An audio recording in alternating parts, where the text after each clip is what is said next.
भगवान ने महाभारत युद्ध में जब दुर्योधन और अर्जुन दोनों मांगने के लिए आए तो भगवान बोले एक तरफ हमारी सेना, एक तरफ अकेले हम, लेकिन हमारी शर्त है कि हम शस्त्र नहीं उठाएंगे। तो दुर्योधन ने सीधे कहा मुझे सेना दे दो। बिना शस्त्र के एक योद्धा को ले जाने से क्या फायदा? केवल आप खाने के लिए जा रहे हो क्या महाभारत युद्ध में, या दिन रात आरती करवाने जा रहे हो, सुख संपत्ति घर आवे जय जगदीश हरे। ठाकुर जी बोले भैया ये बात तो हमारी पक्की है, हम शस्त्र नहीं उठाएंगे। और ये बात आप सब में घोषणा कर देना कि द्वारिकाधीश कृष्ण जिस पक्ष में जाएंगे शस्त्र नहीं उठाएंगे। दुर्योधन सेना लेकर के चला गया। जब दुर्योधन लौट करके आया तब भीष्म पितामह ने उससे पूछा, ए दुर्योधन तू सेना लेकर के आया, कृष्ण नहीं आए हमारे पक्ष में? दुर्योधन बोला अरे उनको लाके फायदा भी क्या था, उन्होंने तो प्रतिज्ञा ली है कि वो शस्त्र नहीं उठाएंगे। मैंने सोचा एक व्यक्ति को ले जाऊं, वो भी निहत्था व्यक्ति, क्या फायदा था, इसलिए वो चले जाएं पांडवों के पास। अरे पितामह खुश हो जाइए, देखो इतनी सेना द्वारिका की सब हमारी तरफ से युद्ध करेगी, वहां अकेले कृष्ण हैं, वो भी बिना शस्त्रों के। भीष्म पितामह बोले बेटा क्वांटिटी तेरे पास आई है लेकिन क्वालिटी वहीं गई है। आजकल का मानव भी ऐसा ही है, क्वांटिटी ज्यादा चाहिए, क्वालिटी चाहे रद्दी हो जाए। लेकिन पांडवों के पास भले ही क्वांटिटी नहीं थी, एक ही थी, लेकिन क्वालिटी थी, श्री कृष्ण थे। इसलिए कम लो लेकिन क्वालिटी देख करके लो। ये बात हर चीज में लागू है, भक्ति में भी लागू है। भीष्म पितामह बोले लेकिन अब आनंद आएगा, यदि वे प्रतिज्ञाबद्ध हैं तो मैं भी प्रतिज्ञा धारण करता हूं। वासुदेव कर चक्र न धरहि तो तुमको मुख न दिखाऊं, लाजत है मेरी गंगा जननी में शंतनु सुत न कहाऊं। यदि महाभारत युद्ध में श्री कृष्ण ने शस्त्र धारण नहीं किया तो मेरे प्राण जब निकलेंगे तो मेरा शव उल्टा गिरेगा, किसी को अपना मुख नहीं दिखाऊंगा मैं। और मेरे नाम के आगे से शंतनु सुत गंगा पुत्र ये नाम हटा दीजिएगा। मैं घोषणा करके कहता हूं यदि मैंने वासुदेव कृष्ण के हाथों में शस्त्र धारण नहीं करवाए तो। महाराज प्रतिज्ञा ले ली भीष्म पितामह ने। अब महाभारत युद्ध प्रारंभ हुआ। 5 दिन तक तो भीष्म पितामह पीछे खड़े रहे, धनुष बाण उठाए ही नहीं उन्होंने, केवल ठाकुर जी का दर्शन कर रहे थे, कैसे रथ को इधर ले जाते हैं कभी उधर ले जाते हैं। यहां पे भीष्म पितामह ने वर्णन किया है। भीष्म पितामह कहते हैं मैं युद्ध थोड़ी कर रहा था। भगवान ने पूछा कि तुम पांडवों के पक्ष में क्यों नहीं रहे, तुम कौरवों के पक्ष में क्यों गए? तो भीष्म पितामह कहते हैं बोले प्रभु पांडवों के पक्ष में आता तो या तो आपके दाएं खड़ा होता या बाएं खड़ा होता, और दाएं बाएं से केवल आपका आधा आधा अंग दिखता, मुझे तो पूरा देखना था, इसलिए मैं सामने खड़ा हुआ, इसलिए मैं कौरवों के पक्ष में गया ताकि आप मुझे पूरे दिख सको।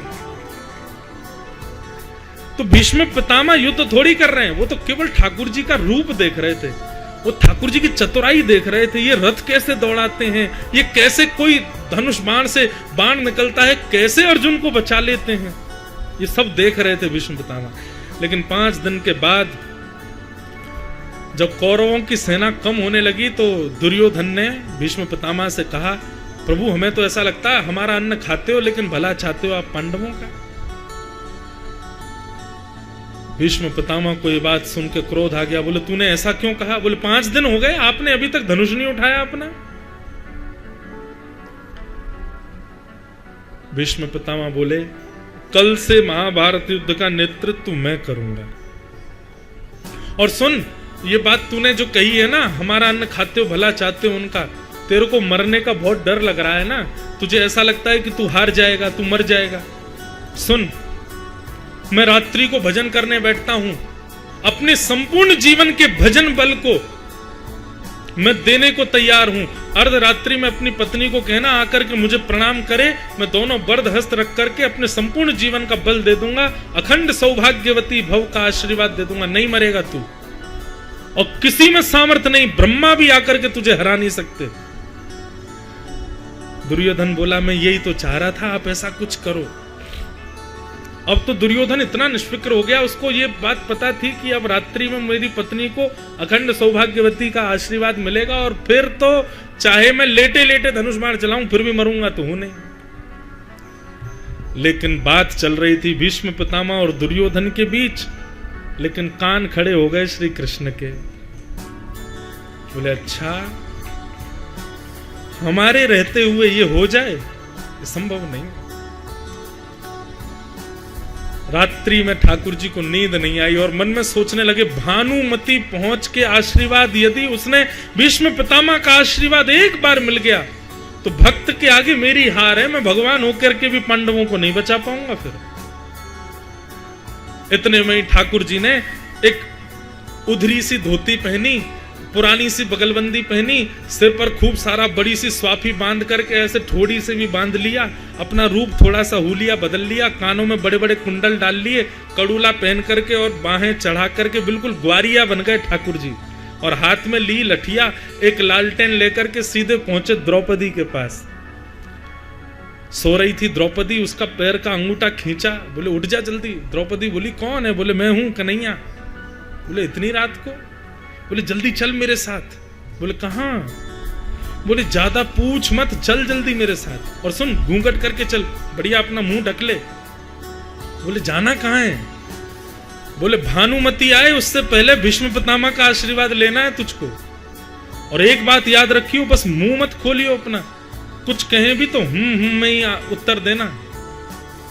और भीष्म पितामह कुछ पूछेंगे भी नहीं ज्यादा, भाई बहू है, बहू से ज्यादा बात थोड़ी करेंगे, तू बस करना बस। हाँ, और अगर भीष्म पितामह पूछे कौन आया साथ में, ज्यादा ही पूछने लगे फिर तो उत्तर देना पड़ेगा, तो कह देना ग्वारिया आया है, गैया चराता हमारी, मैं राखी बांधती हूँ, मैंने कहा भीष्म पितामह का आशीर्वाद लेना तो मेरे संग चला आया, ऐसे करके बात टाल देना, ये मत बताना कि मैं आया हूं। द्रौपदी बोली ठीक है। भगवान लेकर के द्रौपदी को पहुंच गए। भानुमति से पहले द्रौपदी का प्रवेश हो गया भीष्म पितामह के शिविर में। भीष्म पितामह बैठ करके संध्या कर रहे थे, इतने में ही द्रौपदी के नूपुरों की आवाज आई, भीष्म पितामह के नेत्र खुले। भीष्म पितामह को लगा भानुमति आ गई, क्योंकि दुर्योधन को बोला था अपनी पत्नी को भेज देना। आओ बैठो बेटा।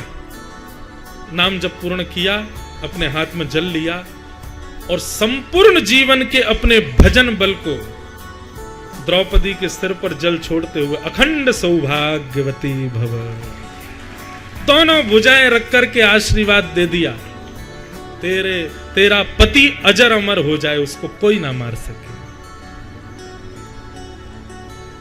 जैसे ही ये बात कही, द्रौपदी बोली ये कह रहे हैं अखंड सौभाग्यवती भव, और कल यही महाभारत युद्ध का नेतृत्व करने वाले हैं, और धनुष बाण लेकर के यही मेरे पतियों के पीछे भागने वाले हैं, और मुझसे कह रहे हैं अखंड सौभाग्यवती भव। इनसे कह तो दूं कि फिर याद रखना पांचों को बाण मत मारना कल। तुरंत द्रौपदी ने अपना घूंघट ऊपर कर लिया। तो भीष्म पितामह याद रहे, एक नहीं दो नहीं, पांचों की रक्षा की जिम्मेवारी आपकी है। फिर अब तो द्रौपदी को देख करके भीष्म पितामह बोले तू कहां से आ गई? मैंने तो भानुमति को बुलाया था,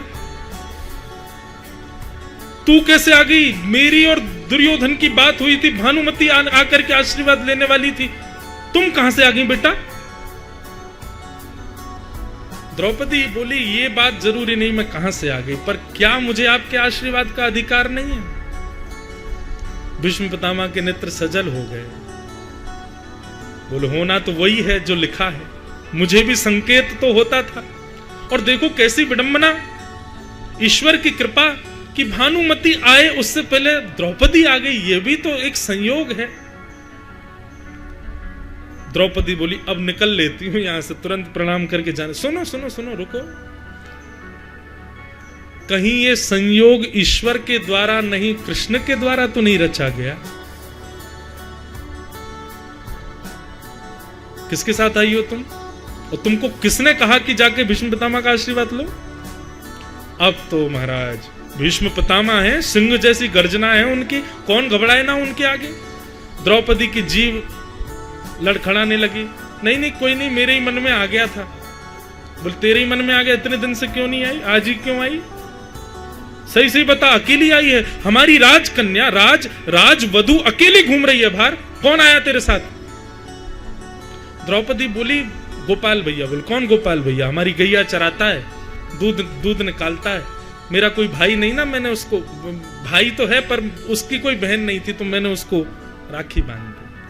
अच्छा चल जरा दिखा मुझे तो कैसा तेरा गोपाल भैया, मैं भी तो देखूं। और भीष्म पितामह निकल करके बाहर आए। ओ गोपाल भैया कहाँ है भैया इतकुआ? दूर बैठे ठाकुर जी को वहीं पटक लग गई। बोले कि अब तो हम फंस गए, ये द्रौपदी ने भीतर जाके मुंह खोल दिया अपना। ठाकुर जी बोले राम राम जी। बोले दूर से राम राम नहीं, इधर आओ बेटा, हमें भी तो दिखाओ कौन हो तुम। ठाकुर जी समीप गए, ऐसा बढ़िया पाग वाग बांध के ठोड़ी वोड़ी से ऐसे लिपटा करके गए थे, पता ही नहीं चले कि मैं हूं। लेकिन भीष्म पितामह ने कहा द्रौपदी तेरे गोपाल भैया के नेत्र कहीं देखे देखे लग रहे हैं, कहीं तो देखा है। ठाकुर जी खूब छुपा में बोले अरे ग्वारिया हूं, गैयान के बीच में देख लिया होगा। बोले कहीं रथों के बीच में तो नहीं देखा, कहीं घोड़ों के बीच में तो नहीं देखा, पाग उतारो अपनी। गोपाल भैया बोला अरे पाग कैसे उतार देंगे महाराज, शान है हमारी। अरे इधर आ, पकड़ करके जैसे ही पाग खींचे, घुंघराले केश ठाकुर जी के खुल गए। जो मोरपीछ छिपा हुआ था भीतर, वो मानो जैसे धीरे से खड़ा हो गया। ऐसा सुंदर रूप ठाकुर जी का।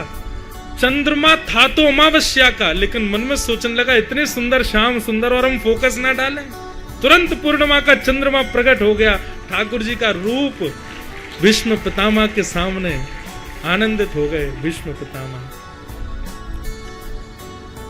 भीष्म पितामह के नेत्र लाल पड़ गए, लेकिन मंद मंद मुस्कुरा रहे हैं। वारे कन्हैया, ये तू ही कर सकता है कि भानुमति द्रौपदी में बदल जाए, ये तेरी ही लीला है। कल से महाभारत युद्ध का नेतृत्व मैं करने वाला हूं। हे द्रौपदी, मैंने तुझे आशीर्वाद दिया है, अखंड सौभाग्यवती भव। तेरे सामने जिम्मेवारी देता हूं कि पांचों की रक्षा ये करेगा। अगर पांचों को खरोंच भी लगे तो मेरे पास मत आना रोती हुई, क्योंकि आशीर्वाद मैंने दिया, लेकिन जिम्मेवारी भी तेरे सामने इसको दे दी मैंने। अब ये बचाएगा पांचों को, कैसे बचाएगा वो इसके ऊपर है। ऐसा कहकर के भीष्म पितामह तो भीतर चले गए। द्रौपदी बोली भैया आप इतने दुखी क्यों हो रहे हो, आप बचा लेना ना। बोले तू नहीं जानती है, ये भीष्म पितामह अपनी प्रतिज्ञा पूरी करेगा।